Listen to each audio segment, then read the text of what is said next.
Hello everyone, welcome to the video. Thank you for coming to my channel. So today we're going to be talking about heartbreak of any kind. It can be family, friends, whatever you want. Let's talk about it. You can pick your poison, either listen to the video as background noise as you're, I don't know, cleaning or something, or you can actually watch. I'll probably have a few notes or something on the screen as we talk, but let's just get into it. So I had a note that I wrote for this, planned everything out, forgot it at home, and I'm already at the park, so I had to make a makeshift one. I'm not sure if it's going to cover all of the points that I talked about, but I did want to just kind of, I don't know, talk. If you're watching this video, maybe you have a broken heart. I hope not, but don't worry, I've got you. Well, to start, first point, you are not alone. Literally, I was talking with two other girls just this week.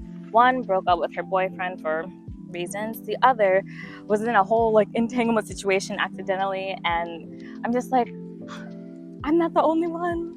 I will have a vlog up or just a video talking about it at some point. It's probably going to be up before this video, but I just first want to start with you are not alone, and then you're going to be okay. I promise you, you are going to be okay.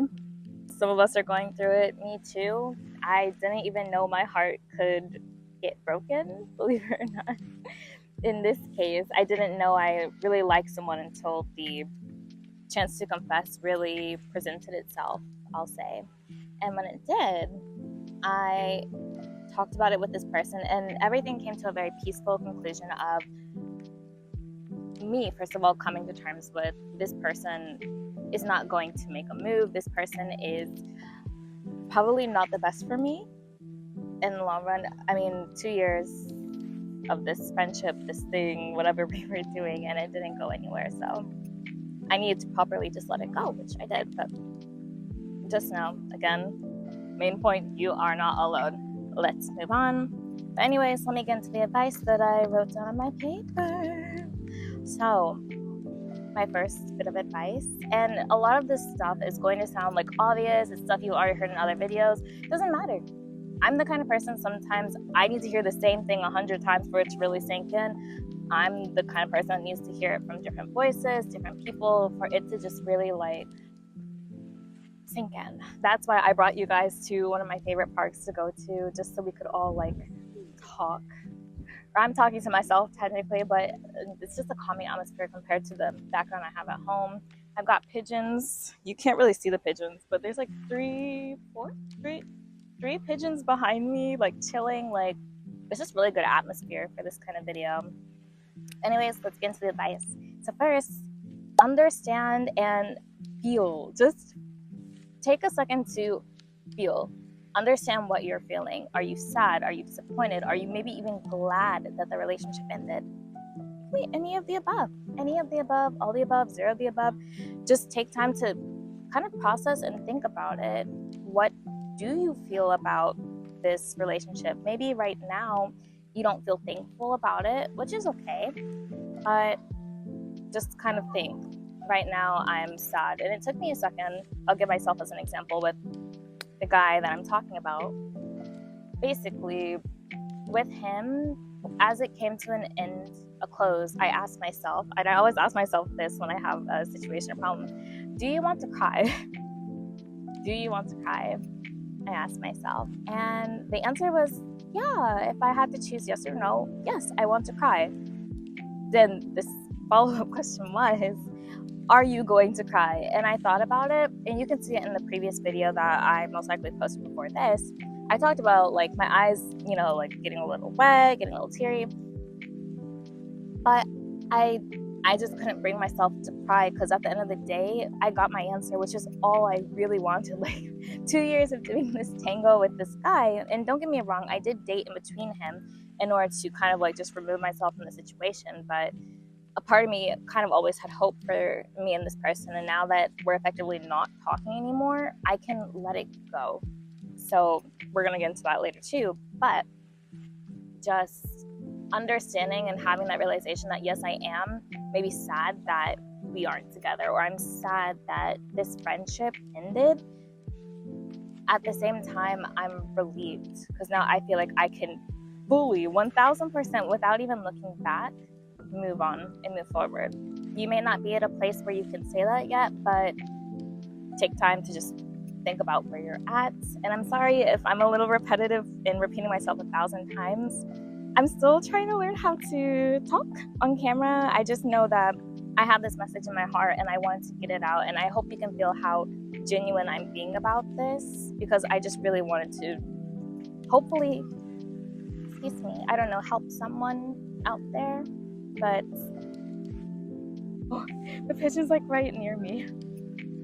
So anyways, understand and feel. If you can, pause this video for maybe, I don't know, 5 minutes, put on a timer, even 3 minutes, and just ask yourself, what are you feeling? How do you feel? What are you thinking? How do you feel about the relationship? Maybe you're at a point where you just hate this person. Maybe you're at a point where you're grateful to this person. Just write out, I am feeling XYZ about ZYX relationship, and then let's go from there. So that's number one, understand and feel. The second part may take time, but I hope that you can get to a point where basically you can let go and accept. That's what I wrote in here, let go and accept. My acceptance came quite clearly because at the end of the day, I did technically give this person an ultimatum. Not even a full ultimatum, just you need to let me know what's going on in your mind, because I'm not a mind reader and you should not expect me to be one. But I knew the end result most likely would be me also expressing I cannot continue this friendship just for my emotional safety. I'm going to put it that way, for my emotional safety. It's best for me not to continue this friendship. So that being said, the acceptance came very quickly just because I knew there was 2 or 3 options that would happen, and he chose option B out of ABC.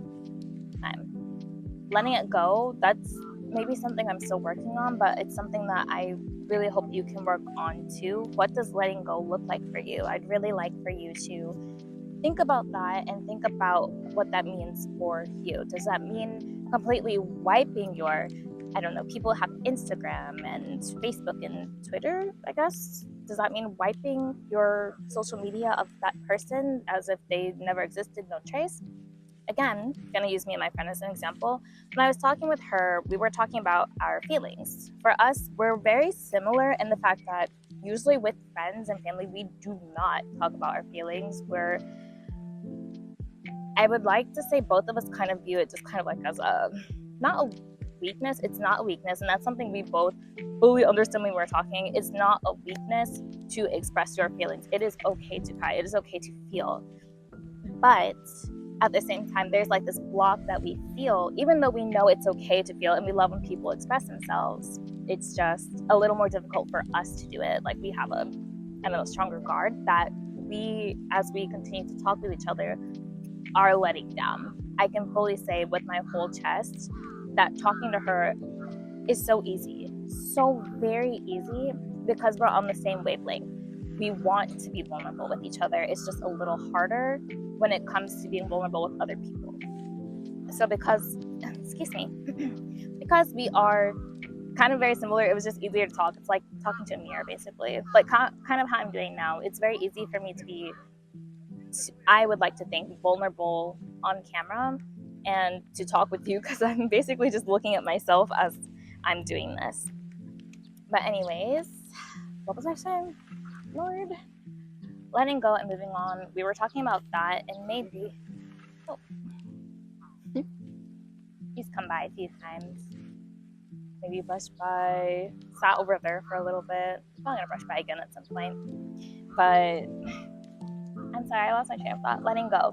Letting go for her was completely removing all of his pictures, all of his texts, all, like, it's as if he never existed in her life, and there is a very slim chance they will ever meet again. She was telling me that.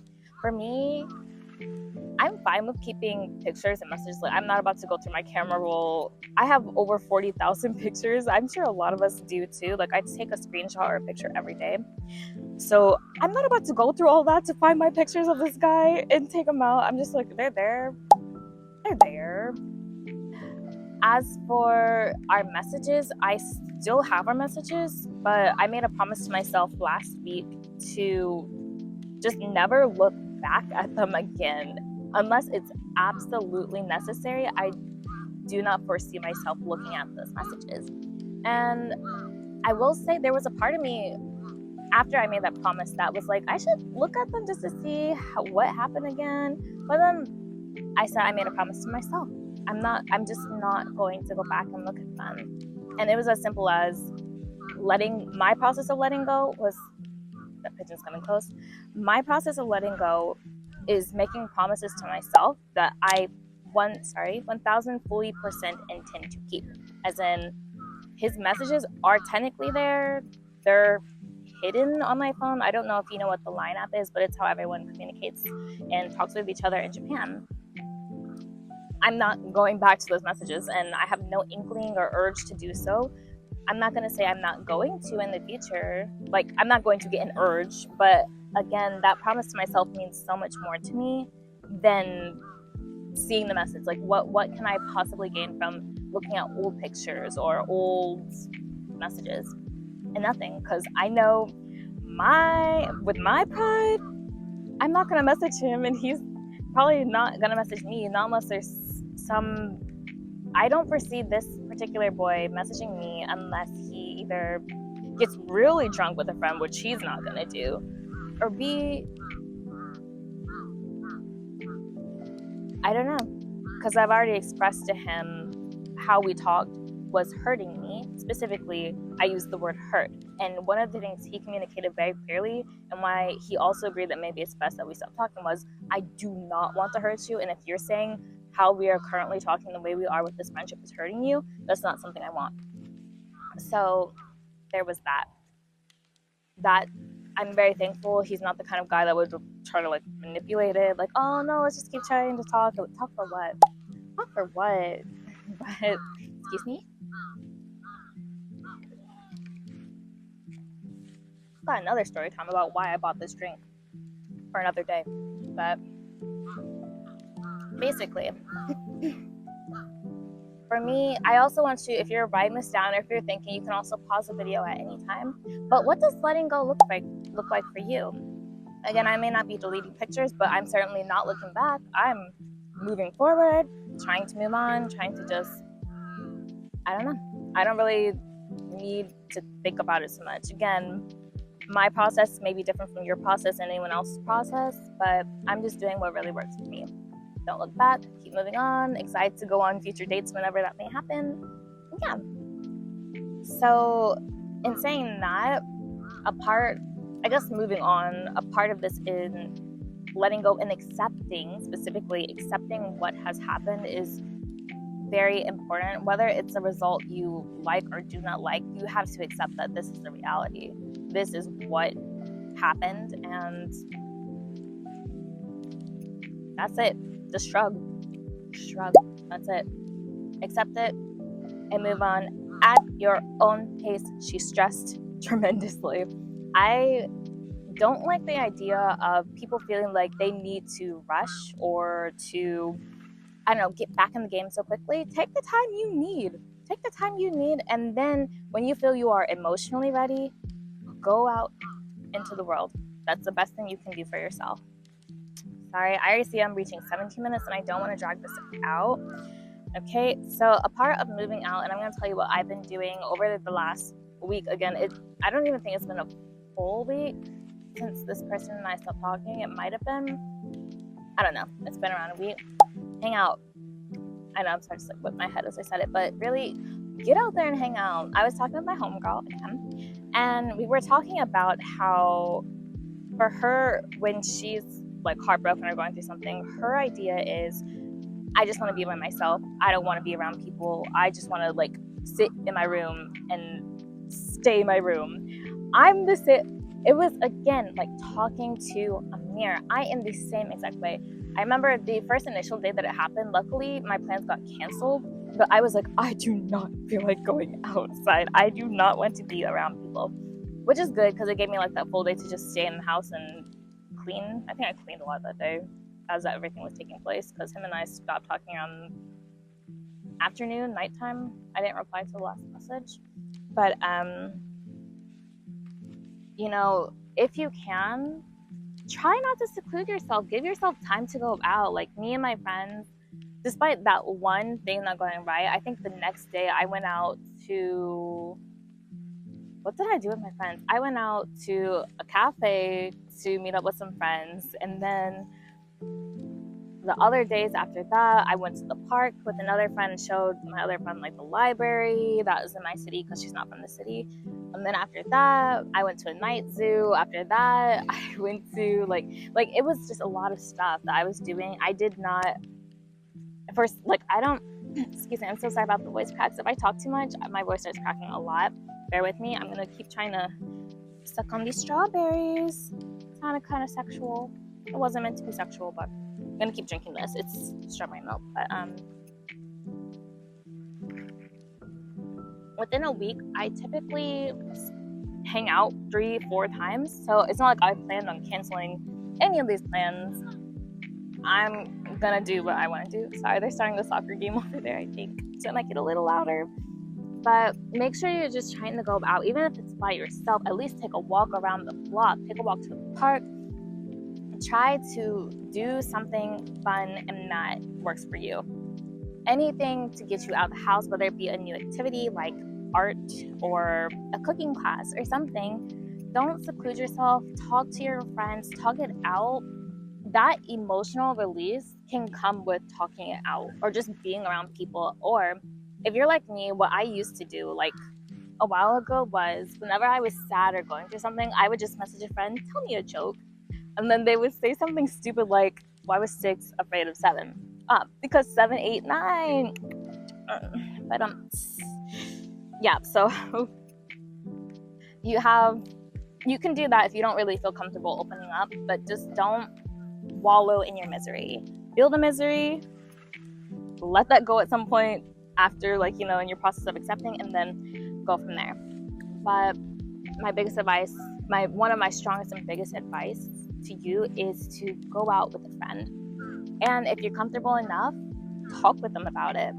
And moving on to that, I will say a creative form of expression, whether it be art or my mind is mostly on art. I'm sorry. You should be thinking about art or drawing or singing. Like go to a karaoke booth and just let loose. I know if you're in the States, karaoke is a little expensive, but karaoke bars, get a drink, get a free song. I don't know how it works, but please try any form or any way you can think of to creatively express yourself. I really suggest that in order to help you with feeling better. That is a form of release, and that will get you so far. I'm sorry, I'm going to try to speed up the video. I feel like I'm talking too much. Okay. Oh, and of course, I kind of said this earlier, but cry if you need to. Just let it out. For me, I couldn't cry. Again, I know I asked myself, do you want to cry? Yes. Are you going to cry? Still up in there. Who knows? I could break down crying at any second. I don't think I will, but you never know, right? So I really suggest crying it out, or even just watch a sad movie to get the tears going. I will leave suggestion. Ookami to Yuki. That is my favorite movie, and I cry every time I watch it. I haven't watched it in a long time, but it tugs on the heartstrings. You'll be crying by the end of it. I promise you will. So cry, let it out if you need to. Next, touch grass. Oh, and actually another reason I'm at the park, I'm going to use this phone to record it. Touch grass, literally. Get out in the park and touch grass. I'm going to record myself doing that so we can touch grass together. Let me see. We're just going to do it right now. Okay, so I'm going to take off my Starbucks socks. Oh my god. Sorry, ignore my legs. And let me also show you guys this makeshift stand. I didn't realize, I'm so used to holding the phone like this and recording. I didn't even think about sitting down recording, which is pretty bad. So this is like the makeshift. I've got my bug spray. Someone stole my other bug spray. I was so mad when I saw that today on my agenda, and then a coffee thing behind it. But let's touch grass. Okay. And ignore the patch on my foot. Okay. Let's touch grass. Touch grass. Feels good. Feels good. Touch I won't grass. stand too long. I won't stand too long.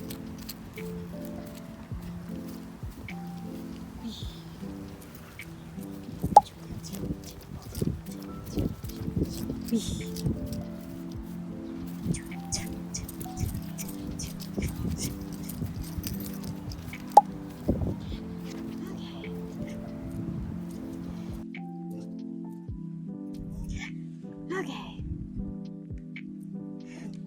I had to stop because, oh no, my paper. Yeah. I had to stop because the patch of my foot was coming off. You can kind of see here on this side it's coming off. So I'm gonna stop while I'm ahead and wash my feet when I get home. But please touch grass a little longer. Please, please, please do that. I promise you'll feel a lot better. Like I only did like a short, maybe 20-second skip of me touching grass, but I promise connecting with the earth, feeling it under your toesies, you'll feel a lot better, like so much better.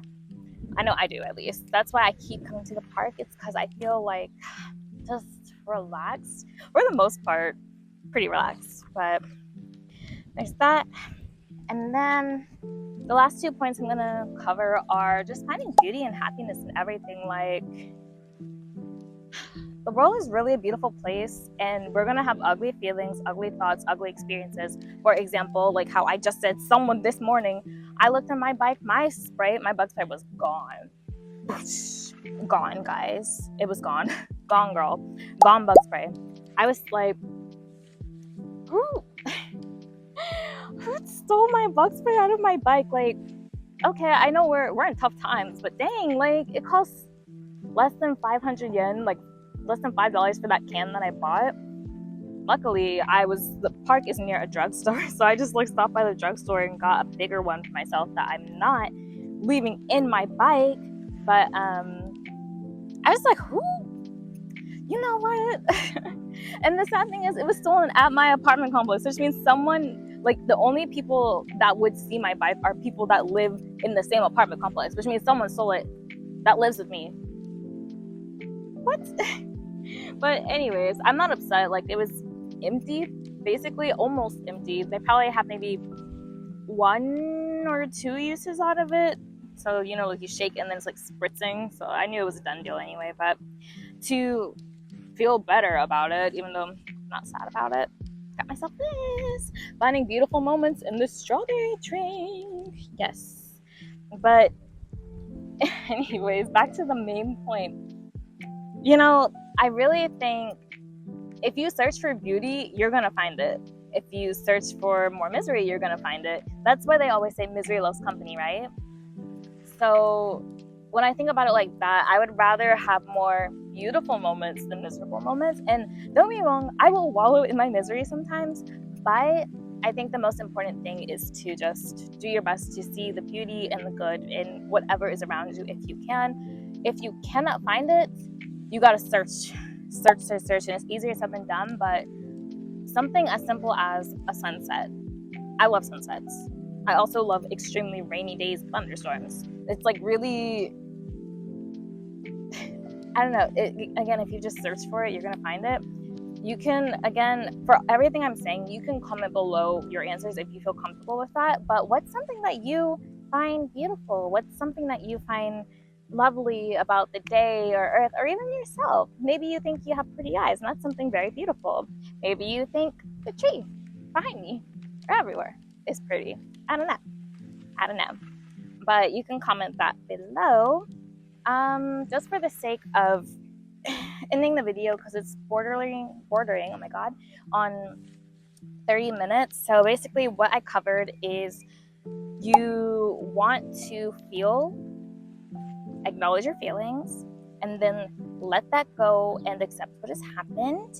You're gonna try to move on, and then moving on, that means hanging out with people, finding creative outlets, crying if you need to, touching grass, and also just finding beauty and happiness in everything. And then I'd also like to add on being grateful and having gratitude for everything. Like, Again, my case is different, as him and I reached a very peaceful conclusion, and in the very end, even the final message he sent me was, "Thank you for everything. I'm sorry that I couldn't appreciate it enough."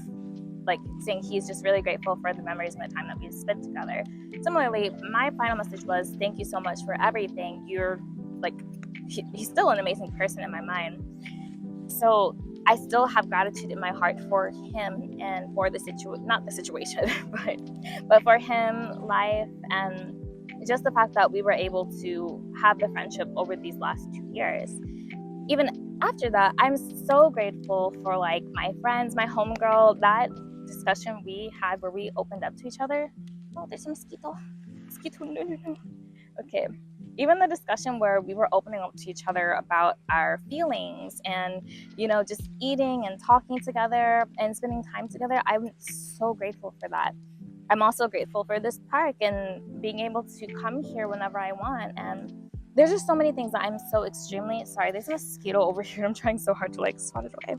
But I'm just so incredibly grateful for that. I would love if you could try to find something grateful to think about in this moment, even if it's something as simple as I woke up today. That's something really, really good to be grateful about, right?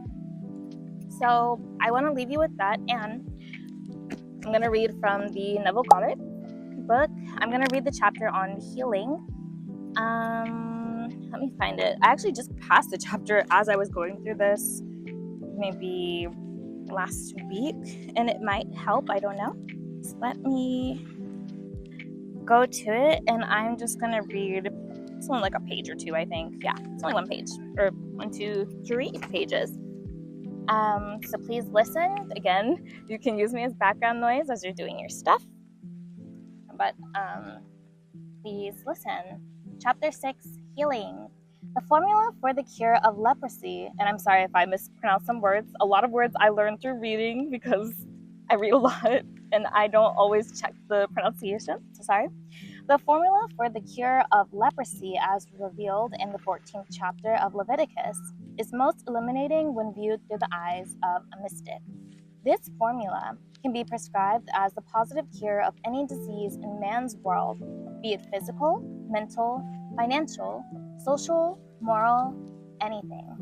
It matters not about the nature of the disease or its duration, for the formula can be successfully applied to any and all of them.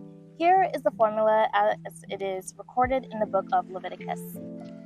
Then shall the priest command to take for him that is to be cleansed 2 birds alive and clean, and the priest shall command that one of the birds be killed.